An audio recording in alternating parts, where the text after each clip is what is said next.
Hello viewers, welcome back to my channel again.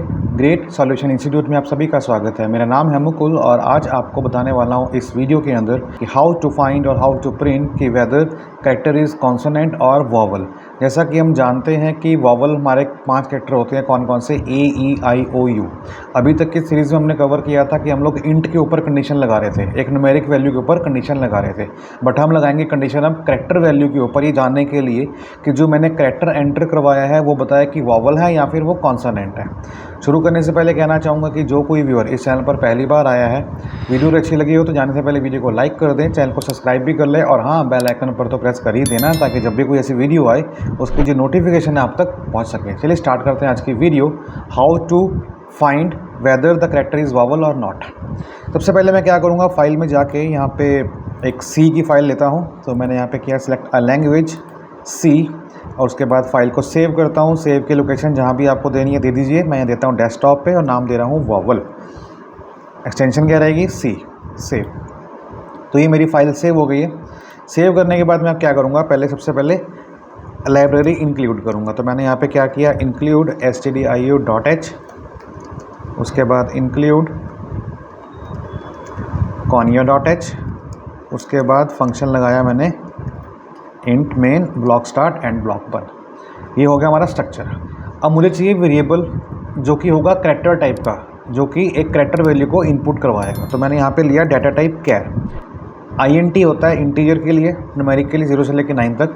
CHAR जो होता है कैरेक्टर, वो होता है अल्फ़ाबेट के लिए, A से लेकर Z तक। या फिर कोई सिंबल मुझे एंटर देना हो, करवाना हो, लाइक प्लस माइनस डिवाइड, तो उसको भी ले सकता है। तो मैंने यहाँ पे लिया कैरेक्टर और मैंने वेरिएबल लिया n।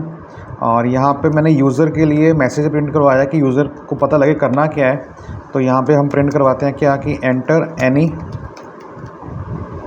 Character, that's it, and semicolon, क्योंकि ये हमारा सिंटेक्स है कि हमें प्रिंट एफ के बाद उसको करना होगा टर्मिनेट सेमीकोलन साइन से। इसके बाद आएगा हमारा स्कैन एफ, मुझे इनपुट करवानी है। तो मैंने यहाँ पे लिया स्कैन एफ सेमीकोलन। उसके बाद मैंने यहाँ पे क्या किया, परसेंटेज सी।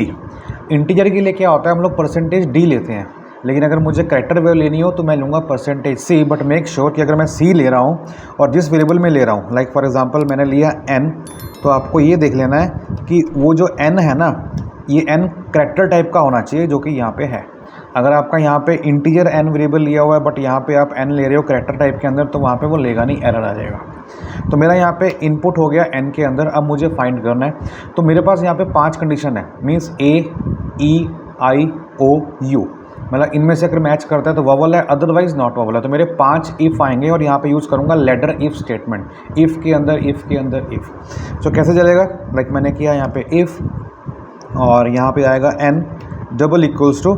अब अगर मैं यहाँ पे करता हूँ a, अब इसका मतलब यहाँ पे क्या होता है कि देखिए, इक्वल टू का मतलब होता है असाइनमेंट। लाइक फॉर एग्जांपल मैंने लिखा n इज इक्वल टू 10, उसका मतलब यहाँ पे क्या हुआ कि n की वैल्यू 10 हो गई है। अगर मैं करता हूँ n इज इक्वल टू 10.10, तो n की वैल्यू क्या हो जाएगी, 10.10 हो जाएगी। लेकिन अगर मैं करूँगा n is equal to c, उसका मतलब क्या होगा कि जो c की वैल्यू है वो n में आ जाएगी। लेकिन अगर मुझे कैरेक्टर सी लेना हो तो क्या होगा, वो सिंगल कोट्स में लेना पड़ेगा। किस तरह से, जैसे मैं आप दिखा रहा हूँ आपको, इफ़ के अंदर कुछ इस तरह से। तो सिंगल कोट्स अगर रहेंगे तो वो ए होगा, और डबल इक्वल टू का मतलब होता है कंपैरिजन। सिंगल इक्वल टू का मतलब असाइनमेंट, डबल इक्वल टू का मतलब क्या है, कंपैरिजन। तो यहाँ पे कंपैरिजन हो रहा है कि n के अंदर वैल्यू क्या है, जो मैं एंटर कराऊंगा वो तो आ ही जाएगी। अब वो कंपेयर कर रहा है किससे, a से, क्योंकि a सिंगल कोट्स है। अगर मैं सिंगल कोट्स हटा दूंगा तो वो समझेगा क्या कि एक वेरिएबल है, और वेरिएबल हम डिक्लेयर हमने कहीं किया नहीं, ना ही कोई वैल्यू है, तो वहाँ पे वो एरर शो कर देगा। इसलिए मैंने क्या किया, उसको सिंगल कोट्स के अंदर किया। और यही अगर हमारा पूरा नाम होता है, जैसे अमित, उसको स्ट्रिंग बोलते हैं, तो वो डबल कोट्स में आता है। ठीक है, तो यहाँ पे कैरेक्टर आया।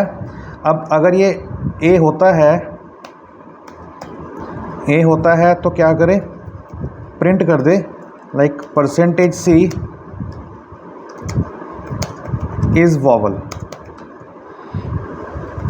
कैरेक्टर, और यहाँ कॉमा करके मैं डाल दिया, n की वैल्यू को प्रिंट कर देगा। इससे क्या होगा कि इसकी जगह पर वैल्यू आ जाएगी n की, तो प्रिंट कर देगा n इज़ वॉवल कैरेक्टर। अब n में अगर a हो या b हो, जो भी होगा उस हिसाब से प्रिंट कर देगा। अब अगर n की वैल्यू a नहीं होती तो क्या करेगा, फिर वो जाएगा एल्स में। अब मेरे पास कंडीशन 4 और पड़ी हुई हैं, तो मैं क्या करूँगा, एल्स के बाद फिर इफ लगाऊंगा। अब फिर चेक करेगा क्या n डबल इक्वल्स टू क्या e है, अगर ई है तो क्या करे, प्रिंट कर दे %c इज़ वॉवल करेक्टर और प्रिंट कर दे n को।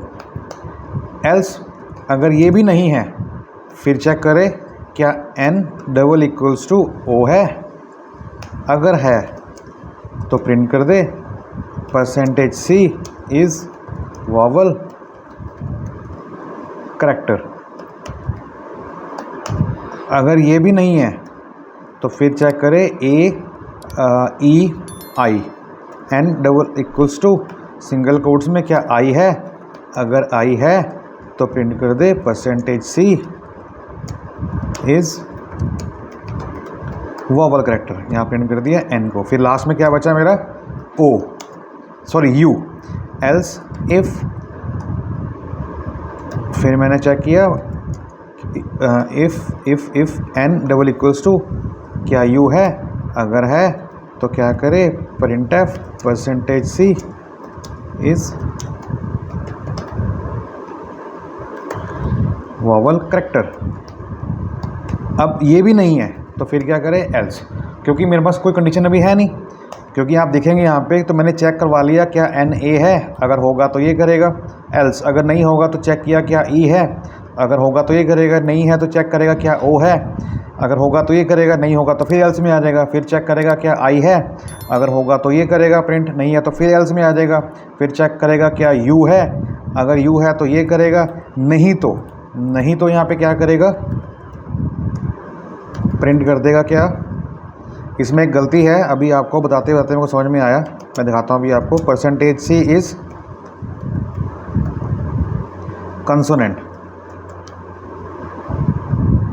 And that's it.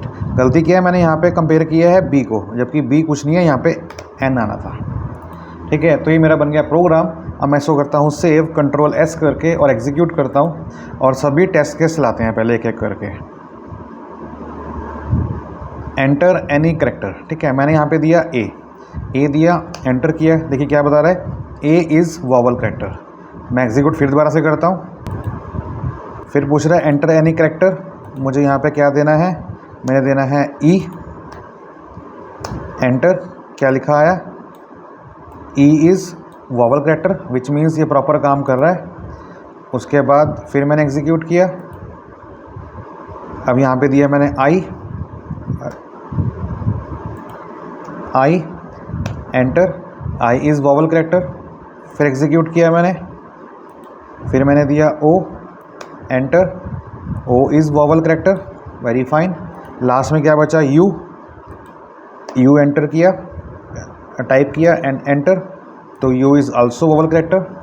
अब मैं एग्जीक्यूट करता हूँ। अब मैं देता हूँ यहाँ पे M, एंटर किया तो क्या आया, M इज़ कॉन्सोनेंट। अब देखो यहाँ पे वेरिएबल वैल्यू नहीं आई, M कुछ और सिंबल आया है।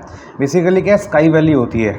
हर एक कैरेक्टर की, हर एक न्यूमेरिक की, एक सिंबल की कोई ना कोई वैल्यू होती है। इसका कंप्यूटर का कोड होता है, इसको बोलते हैं American standard code for information interchange. हर एक कैरेक्टर की, हर एक नंबर की एक स्काई वैल्यू होती है।